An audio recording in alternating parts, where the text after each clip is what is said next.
नवविवाहिता ने ससुराली जनों पर लगाया दहेज उत्पीड़न का आरोप, एसपी से की शिकायत। शादी के बाद से ससुराल जन दहेज की मांग को लेकर महिला को कर रहे हैं प्रताड़ित।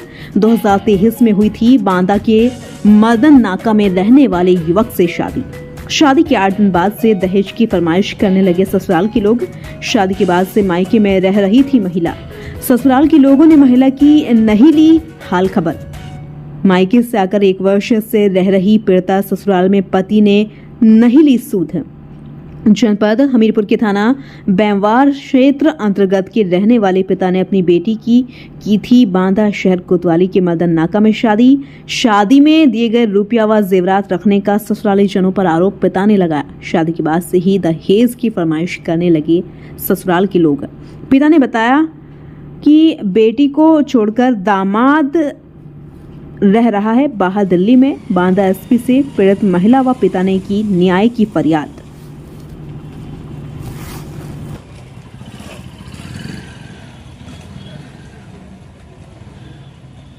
मेरा नाम क्रांति है। क्रांति कहाँ से आई हो? ग्राम पारा से। अब क्या इशू था, क्या विवाद है आपका? क्या विवाद है? 1.5 साल 10 मई 2023 को शादी हुई थी। अब वो लेने ही नहीं आ रहे हैं। अभी तक अपने मायके में रही हूँ, लेकिन अब अपने ससुराल में रह रही हूँ, फिर भी नहीं आ रहे हैं। वो लोग न 1 रुपया खर्चा दे रहे हैं और ऊपर से धमकी देता, गाली देता, गाली गलौज करता, उल्टी सीधी बातें कहता और बोलता है तू अपने बाप से इतना दहेज लेके आएगी तब रखूँगा, नहीं रखने के लिए तैयार नहीं हो रहा।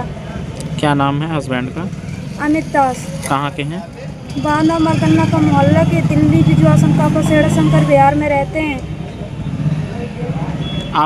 आपको मारते पीटते भी हैं?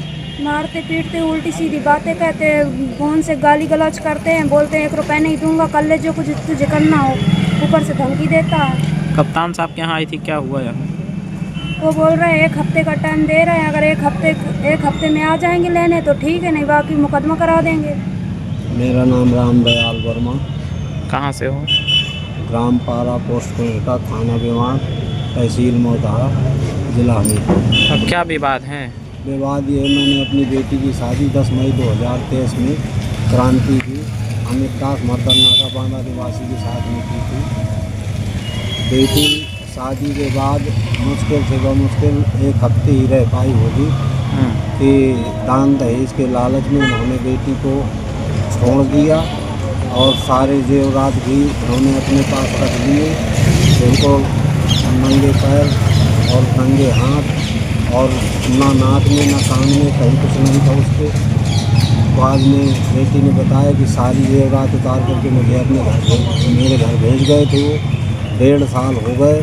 कई मरतबा बातचीत भी सामाजिक स्तर पर की गई, लेकिन किसी भी हद की कोई बात मानने के लिए किसी की तैयार नहीं है। क्या कह रहे हैं वो लोग? वो बस मात्र उनका एक एम यही है। मध्यस्थ के द्वारा भी हमें बात सामने आई कि आप दहेज में कुछ नहीं दिया है और जब तक दहेज नहीं मिलेगी बोलेरो गाड़ी नहीं मिलेगी, क्योंकि आप प्रधान रहे तब तक आप हम बेटी को लेने नहीं आएंगे। कप्तान साहब के यहाँ गए थे, क्या हुआ? कप्तान साहब के पास गए थे तो उन्होंने परिवार परामर्श केंद्र के लिए बोले कि 1 हफ्ते का समय है आपके पास, वहाँ पे आपको बुलाया जाएगा, वहाँ पे उनको भी बुलाया जाएगा।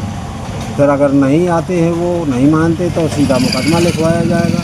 ये बात